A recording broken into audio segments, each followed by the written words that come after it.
Paz do Senhor, amados, aqui quem vos fala é o servo de Cristo e neste vídeo abordaremos o tema o arrependimento de Deus. Em Números capítulo 23, o versículo 19 está escrito: Deus não é homem para que minta, nem filho de homem para que se arrependa, porventura tendo ele prometido não fará, ou tendo falado não o cumprirá. Entretanto, passagens como Gênesis capítulo 6 e o versículo 6 refutam a esta passagem que eu acabei de recitar. E está escrito em Gênesis capítulo 6, versículo 6: Então se arrependeu o Senhor de ter feito o homem na terra, e isso lhe pesou no coração. Também em Jonas capítulo 13, versículo 10, está escrito: Viu Deus o que fizeram, como se converteram do seu mau caminho, e Deus se arrependeu do mal que tinha dito lhes faria, e não o fez. Será que a Bíblia entrou em contradição? Se você quiser descobrir, assista este vídeo até o final. Convido os irmãos a abrirem a Bíblia em Gênesis capítulo 1. Eu irei recitar os versículos e também irei citar muitos termos em hebraico, então eu recomendo que os irmãos tenham papel e caneta nas mãos. Gênesis capítulo 1, versículo 1 está escrito: No princípio criou Deus os céus e a terra. Do hebraico Bereshit para Elohim et ha-shamayim ve'et haaretz. O versículo 2: A terra, porém, estava sem forma e vazia. Tohu vavohu, do hebraico.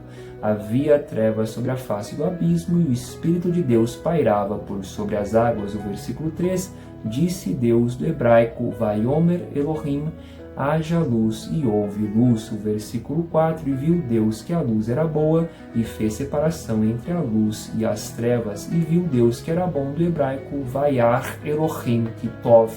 O versículo 5: Chamou Deus à luz dia, e às trevas noite. Houve tarde e manhã, o primeiro dia. O versículo 26, ainda de Gênesis capítulo 1, está escrito: Também disse Deus, façamos o homem à nossa imagem, conforme a nossa semelhança. Tenha ele domínio sobre os peixes do mar, sobre as aves dos céus, sobre os animais domésticos, sobre toda a terra e sobre todos os répteis que rastejam pela terra. O versículo 27 está escrito: Criou Deus, pois, o homem à sua imagem, à imagem de Deus o criou, homem e mulher os criou. O versículo 31, o último versículo do capítulo 1 de Gênesis, está escrito: Viu Deus tudo quanto fizera, e eis que era muito bom. Houve tarde e manhã, o sexto dia.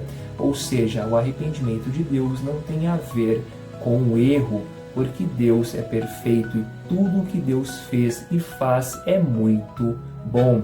Tanto que a palavra hebraica para o arrependimento divino é naham, que dentre alguns dos seus significados estão mudar de intenção, lamentar, sentir, pesar, o que é diferente do arrependimento humano. E a palavra hebraica para o arrependimento humano é shuv, e dentre os seus significados estão voltar, retornar, converter-se, o que está associado ao pecado.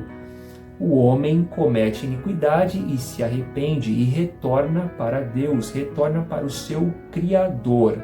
Em Gênesis capítulo 3 acontece a queda do homem e o homem corrompe a imagem e semelhança do Criador. Em Gênesis capítulo 6 nós vemos as consequências do pecado, as consequências da desobediência de Adão e de sua mulher.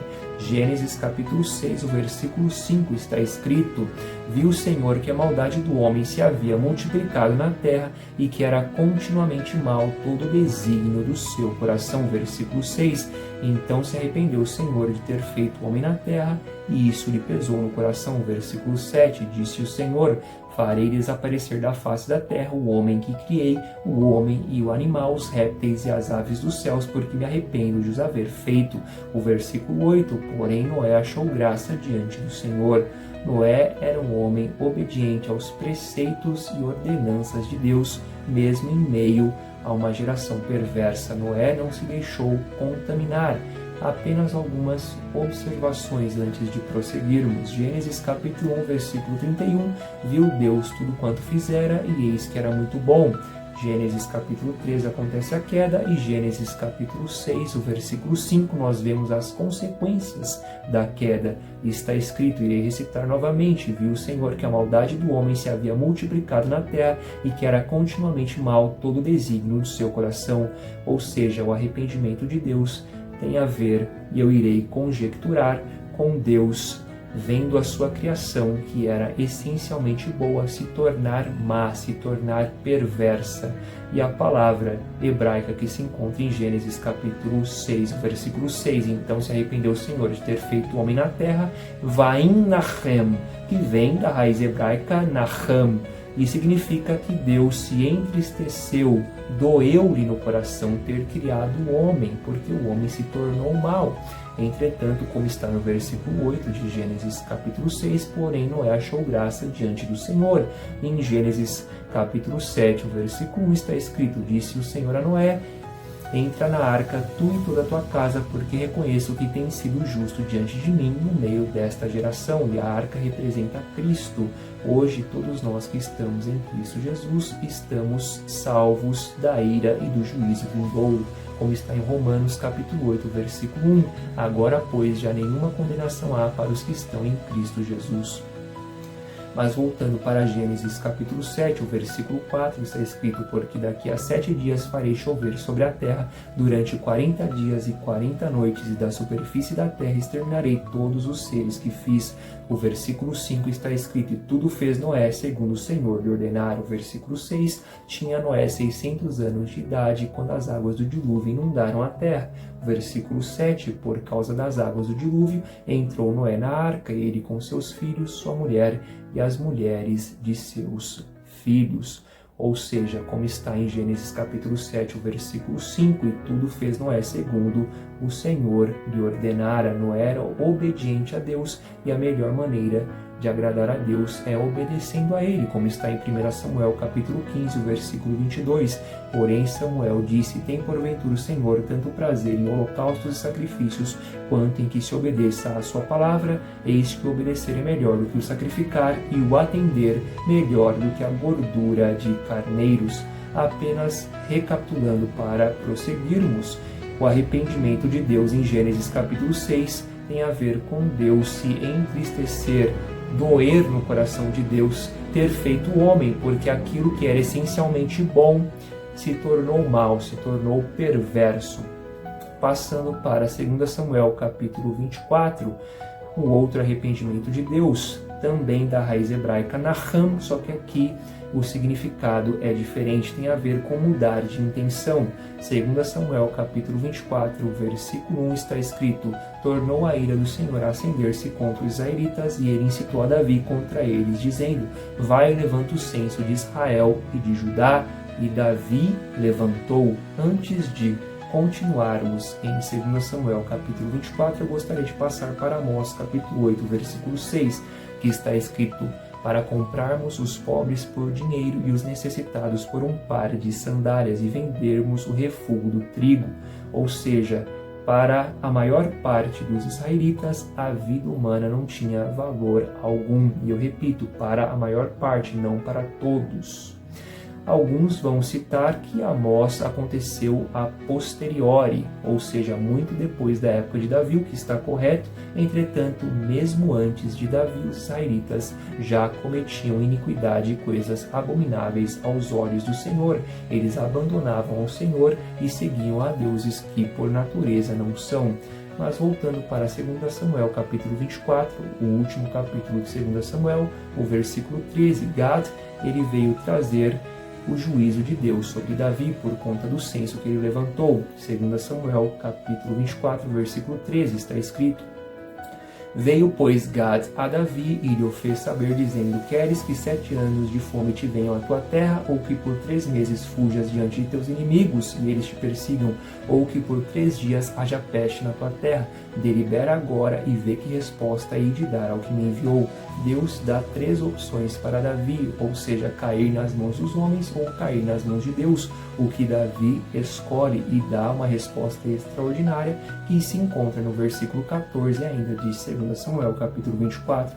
Então disse Davi a Gad: estou em grande angústia, porém caiamos nas mãos do Senhor, porque muitas são as suas misericórdias. Mas das mãos dos homens não caia eu.